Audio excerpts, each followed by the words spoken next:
사랑하는 친구여, 다수를 따르는 사람들은 가장 큰 타격을 받을 뿐만 아니라 결국 평범해질 수밖에 없다는 가혹한 현실이 있습니다. 왜냐하면 그들은 서로를 짓밟고 서로를 해칠 뿐이기 때문입니다. 오늘날과 같은 시대에는 모든 것이 매우 빠르게 변합니다. 며칠이면 작은 변화가 생기고 몇 달이면 큰 변화가 찾아옵니다. 사람의 인식도 마찬가지입니다. 기성세대는 돈을 벌려면 티끌 모아 태산이라는 생각을 가지고 있었습니다. 하지만 지금은 많은 사업가들이 단 2, 3년 만에 다른 사람들이 평생 일해야 벌 수 있는 돈을 법니다. 당신의 삶이 매우 바쁘다는 것을 압니다. 그럼에도 불구하고 제가 하는 말들은 쉽게 받아들여지기 어렵고 특히 한 번만 들어서는 완전히 이해하기 어렵습니다. 제 조언은 끝까지 보라는 것입니다. 시간이 날 때나 집안일을 할 때 여러 번 반복해서 들으십시오. 더 편리하도록 공유하고 재생 목록에 저장해 두세요. 저는 단 몇 달 안에 당신의 사고방식이 새로운 차원으로 도약할 것이라고 확신합니다. 고대의 지혜가 여러분께 인사드립니다. 양심은 돈으로 바꿀 수 있는 것이며 아름다울수록 더 많은 돈으로 바꿀 수 있습니다. 이것이 당신과 상관없는 일이라고 절대 생각하지 마십시오. 우리는 다른 사람을 속이지는 않지만 다른 사람이 우리를 해치려는 계략을 꾸미는 것에는 대비해야 합니다. 청나라 시대의 남양에서 온 한 상인이 오향이라는 특별한 향료를 바쳤습니다. 이것을 국에 넣거나 볶음 요리에 사용하면 맛을 뚜렷하게 향상시키는 효과가 있었고 오늘날의 조미료보다 효과가 더 좋아 궁중에서 빠르게 퍼져나갔습니다. 황제 앞에서 총애받던 신하인 화신과 조정의 관리들도 당연히 그 소문을 들었습니다. 그는 면밀히 연구한 끝에 오향이 음식 맛을 좋게 할 뿐만 아니라 일정한 중독성이 있다는 것을 발견했습니다. 일단 오향이 들어간 음식에 익숙해지면 다른 음식을 먹을 때 맛이 없게 느껴졌습니다. 여러분 모두 이것이 무엇인지 짐작하셨겠죠? 솔직히 말해 바로 양귀비 껍질과 씨앗입니다. 정제하면 악명 높은 아편이 됩니다. 이것을 손에 넣자 화신의 머릿속에는 비열한 돈벌이 계획이 싹 텄습니다. 먼저 그는 사람을 보내 그 남양 상인을 찾아오게 하고 높은 가격을 약속하며 남양에서 구할 수 있는 모든 오향을 이곳으로 운반해 오라고 했습니다. 하지만 만약 화신이 단순히 가격을 올려 이익을 챙기려 했다고 생각한다면 당신은 중국 역사상 가장 부유했던 이 거물을 과소평가한 것입니다. 걸륭 시대에 비록 내란과 외침이 끊이지 않았지만 수도는 여전히 번화한 도시였습니다. 술집과 유흥가는 사람들로 가득했고 사치스럽고 낭비적인 생활 방식이 성행했습니다. 화신은 오향을 매우 낮은 가격에 시장에 풀었습니다. 순식간에 이 남양에서 온 귀한 향료는 유명해졌고 심지어 오향닭, 오향생선, 오향찰밥과 같은 브랜드 요리까지 등장했습니다. 시기가 무르익자 화신대인은 갑자기 오향 가격을 몇 배로 올리라고 명령했습니다. 최고조에 달했을 때는 금 2냥으로도 오향 1냥을 살 수 없었습니다. 이때 술집 주인들은 안절부절 못하기 시작했습니다. 계속 사용하자니 감당할 수 없었고 사용하지 않자니 손님들이 오지 않았습니다. 그들은 진퇴양난에 빠졌습니다. 반면에 화신대인의 술집은 손님들로 문전성시를 이루었습니다. 주인들은 그제야 자신이 함정에 빠졌다는 것을 깨달았습니다. 하지만 이때는 이미 손님들의 입맛이 길들여진 후였습니다. 그 당시에는 그들이 순진하게 그를 도왔지만 결국 스스로를 해치게 된 셈입니다. 어쩔 수 없이 더 이상 장사를 할 수 없게 된 이 술집들은 화신에게 매우 싼 값에 팔 수밖에 없었습니다. 바로 이 수법 덕분에 화신은 수도의 고급 요식업을 완전히 독점하며 진정한 요식업계의 거물이 되었습니다. 하지만 그는 자신의 수법이 400년 후 일부 음식 배달 플랫폼에 의해 인터넷과 디지털화 같은 첨단 기술 수단을 통해 계승될 것이라고는 꿈에도 생각지 못했습니다. 그때를 기억해보면 그 플랫폼은 모든 정성과 달콤한 말로 식당들을 입점시켰습니다. 서비스 비용도 없고 수수료도 없었으며 동시에 음식 맛과 고객 평가에 기반한 식당 순위 매기기와 같은 다른 서비스도 제공했습니다. 식당들은 매우 감사하게 생각하며 갑자기 판매 채널이 하나 더 생긴 것이 하늘이 준 선물이나 다름없다고 여겼습니다. 그 후 그들은 점차 이 공짜 치즈가 그리 맛있지 않다는 것을 발견하게 되었습니다. 수수료 없음에서 2%, 그 다음에는 12%, 심지어 30%까지 올랐습니다. 플랫폼에서의 주문 수를 늘리기 위해 그들은 식당들에게 직접 돈을 내고 여러 프로모션에 참여하라고 요구했습니다. 참여하지 않으면 순위가 떨어졌습니다. 식당들의 털을 다 뽑은 후 그들은 자주 돈이 깎이고 벌금을 무는 배달 기사들에게로 눈을 돌리기 시작했습니다. 그것도 모자라 책임을 최소화하기 위해 그들은 원래의 고용제도를 협력관계로 바꾸었습니다. 어째서 그들이 마음대로 할 수 있었을까요? 사실 첫 번째 이야기에 이미 답이 있습니다. 모양이 들어간 음식에 익숙해진 손님들처럼 사용자들이 배가 고플 때마다 특정 배달 앱을 여는데 익숙해지면 그 앱은 해당 분야에서 절대적인 발언권을 갖게 됩니다. 여기서 함정을 파는 방식은 두 단계로 나뉩니다. 첫 번째 단계는 당신이 먼저 이익을 보도록 하여 그 과정에서 무형적으로 사용자의 습관을 형성하도록 돕는 것입니다. 시기가 무르익어 습관이 형성되면 그들은 무자비하게 수확을 시작합니다. 그렇다면 어떻게 이 문제를 해결할 수 있을까요? 먼저 몇 가지 아이디어를 제시하고 나머지는 여러분이 스스로 생각하도록 남겨두겠습니다. 사실 이 시장을 거대한 낚시터라고 생각하십시오. 어떤 사람은 미끼를 던지고 어떤 사람은 낚싯줄을 들이우고 어떤 사람은 그물을 당기고 있습니다. 누가 당신의 미끼를 먹었다고 해서 반드시 당신의 낚싯바늘을 물어야 한다고 정했습니까? 누가 함정을 파고 있다면 나는 그 사람과 놀아줄 것입니다. 우위를 점했을 때 나는 즉시 게임에서 빠져나올 것입니다. 그런 다음 누가 아직 함정을 파고 있는지 볼 것입니다. 나는 계속해서 우위를 점하고 계속해서 게임에서 빠져나올 것입니다. 전제 조건은 너무 많이 투자하지 않고 미련을 두지 않는 것입니다. 적이 징역하면 우리는 후퇴하고 적이 후퇴하면 우리는 징역합니다. 당신이 미끼를 던지면 나는 몇 입 먹을 것입니다. 당신이 낚싯줄을 들이우는 것을 보자마자 나는 즉시 떠날 것입니다. 이어서 추가로 말씀드리겠습니다. 계략을 꾸미고 계략을 깨는 수법 중에는 인물의 이미지를 쉽게 무너뜨리는 유형이 있습니다. 사람들은 평생에 한 번만 사용해야 한다고 말합니다. 옛날 삼국시대 최고의 명장 여포가 바로 이 수법을 너무 많이 사용한 대표적인 예입니다. 결국 목이 잘렸을 뿐만 아니라 영원히 나쁜 평판을 남겼습니다. 그 수법의 이름은 이부지명입니다. 어렸을 때 삼국지를 보면서 항상 궁금했던 점이 있었습니다. 왜 많은 영웅호걸들이 유비를 따랐을까? 그는 단지 집신 파는 사람이었는데 어떻게 오호대 장군 같은 명장들과 제갈량, 방통을 이 난세에 모을 수 있었을까? 말하자면 그는 바로 한나라 황실의 후예라는 자신의 타이틀에 의존했습니다. 그는 자신이 한나라 황족의 후손이라고 계속 주장했습니다. 그 당시에는 신분증도 없었고 유전자 검사도 없었으니 유씨성을 가진 사람이 있으면 믿는 사람도 있었습니다. 관우, 장비도 바보가 아니었습니다. 큰형님을 한나라 황실의 후예로 인정하면 우리가 난을 평정하고 영웅을 모집할 명분이 생기지 않겠는가? 난세의 영웅 이미지가 즉시 드러나지 않겠는가? 이 때문에 믿고 따르는 사람들의 수가 점점 더 많아졌습니다. 설령 어느 날 유현덕이 자신이 거짓말을 했다고 인정하고 싶어도 아마 더 이상 기회는 없었을 것입니다.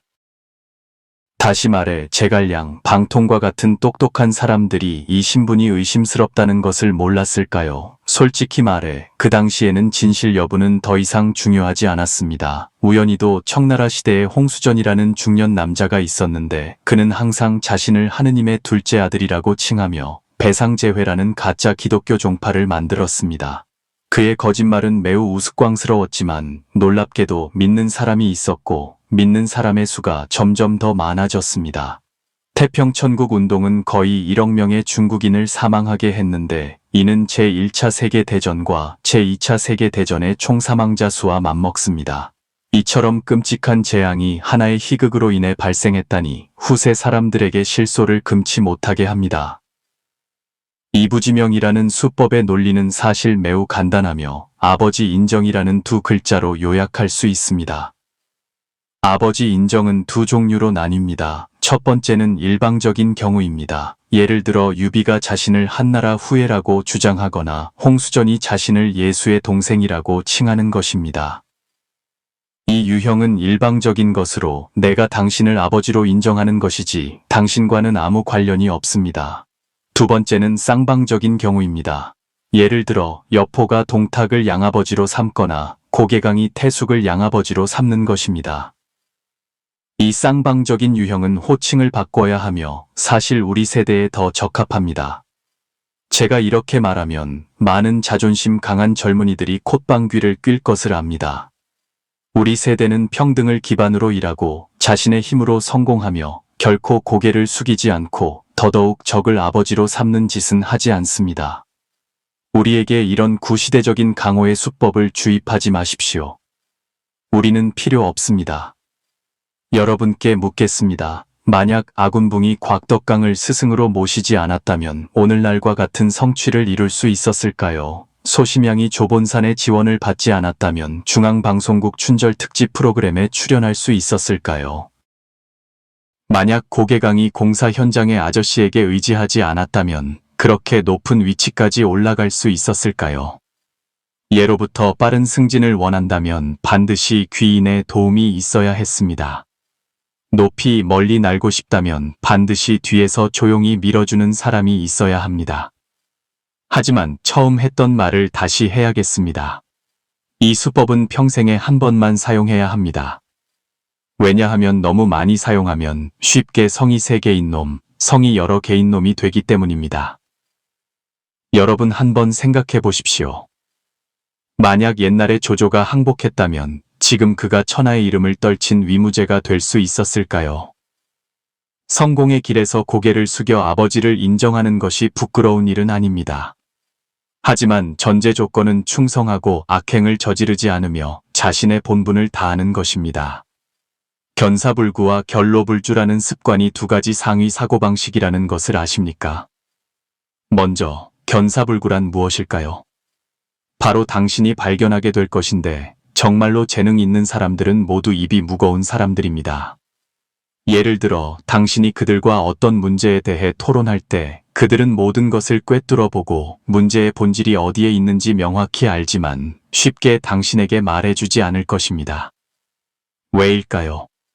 왜냐하면 그들은 다른 사람의 인과에 쉽게 개입해서는 안 된다는 것을 이해하기 때문입니다. 일단 양측의 인식 수준이 다르면 도움을 받는 사람은 본능적으로 반항하고 배척하며 심지어 당신이 남을 해치고 자신도 해칠 수 있습니다. 우선 이것은 당신 자신에게 매우 큰 낭비입니다. 일단 당신이 다른 사람에게 그들의 인식 범위를 넘어서는 것을 설명하기 시작하면 단 몇 마디로는 절대 명확하게 설명할 수 없습니다. 왜냐하면 어떤 일을 하는 방식을 결정하는 것은 복잡한 논리와 인과관계의 전체 시스템이기 때문입니다.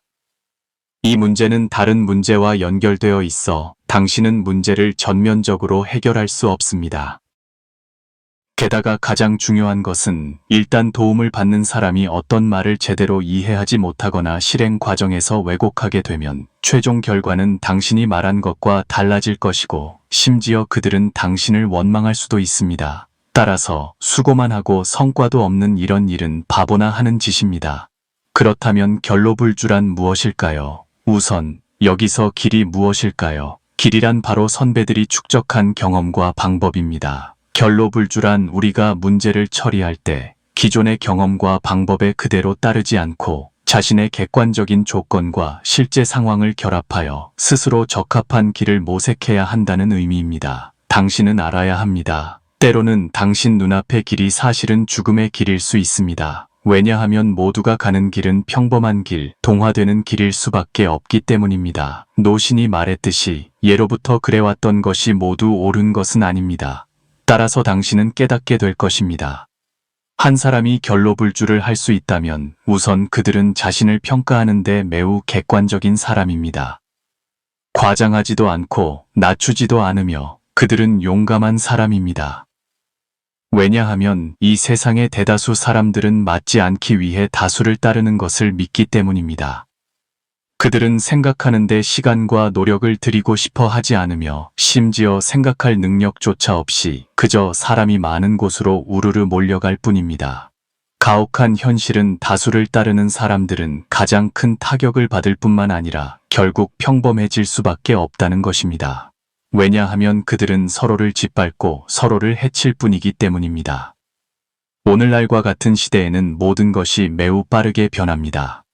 며칠이면 작은 변화가 생기고 몇 달이면 큰 변화가 찾아옵니다. 사람의 인식도 마찬가지입니다. 기성세대는 돈을 벌려면 티끌 모아 태산이라고 생각했지만 지금은 많은 사업가들이 단 2, 3년 만에 다른 사람들이 평생 일해야 벌 수 있는 돈을 법니다. 결로불주에 아주 생생한 예가 있습니다. 예를 들어 라이브 커머스 초창기에는 주로 연기와 띄워주기 방식이었습니다. 시나리오가 과장될수록 관객들은 더 좋아했습니다. 하지만 만약 당신이 이것이 올바른 길이라고 생각하고 그대로 따라 한다면 그 결과는 아마 짐작할 수 있을 것입니다. 왜냐하면 지금의 관객들은 그런 방식에 질렸기 때문입니다. 반대로 베트남 틱톡 시장에서 꽤 익숙한 사례가 있습니다. 초창기에 너도나도 라이브 커머스 유행을 따를 때 건마잉링이라는 인물이 있었습니다. 그 역시 시장의 수요를 파악한 덕분에 수만 건의 판매를 기록했습니다. 그가 판 것은 바로 채널 구축과 판매를 가르치는 책이었습니다. 이것이 바로 결로불주의 전형입니다. 그들은 자신의 조건뿐만 아니라 플랫폼의 추세와 변화까지 계산했습니다. 그 덕분에 빠르게 유명해졌습니다. 그래서 보시다시피 선택은 그저 매우 간단한 행동처럼 보입니다. 한 번 누르기만 하면 끝입니다. 하지만 당신이 올바른 선택을 하도록 이끄는 핵심 요소는 바로 인식입니다. 자신의 인식을 넘어서는 돈은 절대 벌 수 없다는 말이 있습니다. 따라서 인식을 높여야만 인생에서 돌파구를 찾을 수 있습니다. 여기까지 들으셨다면 작은 선물을 하나 드리겠습니다. 제가 당신에게 여성을 쫓을 때 남성의 5가지 약점을 알려드리겠습니다. 이를 잘 활용하면 스스로를 개선하거나 많은 것을 해결하는 데 도움이 될 것이니 주의 깊게 들어주세요. 첫째, 남자는 매우 조급합니다. 대부분의 남성은 충동적이고 기다리는 것을 원치 않는 생물입니다. 따라서 여성은 남성의 충동성, 조급함, 그리고 인내심 부족을 이용하여 요구를 할 수 있습니다. 하지만 너무 과해서는 안 됩니다. 왜냐하면 일단 한계를 넘으면 남성은 손익을 따지고 적대적인 심리를 갖게 될 것이기 때문입니다. 그러나 여성 또한 남성의 조급함을 동정하여 자신의 이점을 잃어서는 안 됩니다. 적절한 선을 지킬 필요가 있습니다. 즉, 여성은 남성이 충동적이고 조급하며 인내심이 부족하고 심지어 끈기가 부족한 생물이라는 것을 이해해야 합니다. 둘째, 남성은 칭찬이 필요합니다. 여성은 남성에게 직접적으로 잘생겼다고 칭찬할 수 있습니다. 그가 정말 잘생겼든 아니든 당신은 그에게 잘생겼다, 똑똑하다, 섬세하다고 칭찬할 수 있습니다. 그 남자가 매우 어리석더라도 당신이 그를 똑똑하고 지혜롭다고 칭찬하면 그도 그것을 받아들일 것입니다. 셋째, 남자도 꿈을 꿉니다. 여성만이 결혼을 통해 운명을 바꾸고 사회적 지위를 바꾸고 싶어 한다고 생각하지 마십시오. 남자도 여성에 대한 많은 꿈과 큰 기대를 가지고 있습니다. 그들도 결혼을 통해 운명을 바꾸고 사회적 지위를 바꾸고 싶어 합니다. 그런 남성들이 적지 않습니다. 따라서 현대 사회에서 여성의 노력, 지능, 지혜, 가문 또한 매우 중요합니다. 넷째, 남자는 허풍을 좋아합니다. 여성이 만나는 남성은 보통 그들이 말하는 것만큼 좋지 않습니다. 사실 여성이 남성보다 자신을 포장하는 데 더 능숙합니다. 여성의 본능은 자신의 외모를 더 아름답게 보이게 하는 방법을 찾는 것입니다. 그들은 현대 기술을 이용하여 자신의 이미지를 더 아름답게 만듭니다. 심지어 다른 사람들이 자신이 성격이 매우 좋고 집안이 부유하다고 생각하도록 연기하는 습관도 있습니다. 실제로는 모든 것이 그렇지 않을 수도 있습니다. 남자도 어느 정도 허풍을 떱니다. 사실 허풍을 좋아하는 남자일수록 여성에게 더 많은 사랑을 받고 이성으로부터 더 많은 호의를 얻습니다. 정직하고 허풍을 떨지 않는 남자는 보통 뒤처질 수밖에 없습니다. 하지만 남성이든 여성이든 저는 당신이 자신의 실력에 기반하여 약간의 색을 더하는 것을 권장하며 너무 과장하거나 거짓말을 해서는 안 된다고 조언합니다. 주의하십시오. 허풍은 거짓말과 동의어가 아닙니다. 좋은 제품의 아름다운 포장이 필요한 것처럼 내용물도 충분히 좋아야 합니다. 제품은 극도로 품질이 좋아야 합니다. 고품질의 제품이 아름다운 포장이나 좋은 광고 문구, 심지어 포장이 좋지 않다면 아무도 열어보고 싶어 하지 않을 것이고 구매는 말할 것도 없습니다. 진심은 모든 기교의 기본이라는 것을 기억하십시오. 다섯째, 그것은 남성의 게으름입니다. 사실 남녀 커플이 순조롭게 잘 지내는 경우는 매우 드뭅니다. 대부분의 남성과 여성은 그럭저럭 살아가는 삶을 삽니다. 그럭저럭 함께 살 수 있고 비교적 만족스러운 사람을 찾는 것만으로도 남들보다 나은 것입니다. 따라서 본질은 당신이 그 남자의 모든 단점을 받아들일 수 있는지, 그리고 그 후에도 그와 계속 함께 할 수 있는지 여부입니다. 남성은 이상적이지 않은 여성과 결혼할 수 있습니다. 물론 그들은 이상적이지 않은 여성과 연애도 할 수 있습니다. 이것은 매우 평범한 일입니다. 그들은 한 사람을 찾은 것만으로도 좋다고 생각하고 그냥 그렇게 살아가려고 할 것입니다. 이 현상은 경제적으로 어려운 남성뿐만 아니라 경제적으로 부유하고 여유 있는 남성에게도 발생합니다. 따라서 이것은 결혼을 통해 자신의 사회적 지위를 바꾸고 싶어 하는 여성들에게 기회를 만들어줍니다. 왜냐하면 남자도 게으르기 때문입니다. 여성을 찾는 것은 매우 수고스러운 일입니다. 게으르지만 경제적으로 부유한 이 남성들은 일부 여성들에게 기회가 될 것입니다.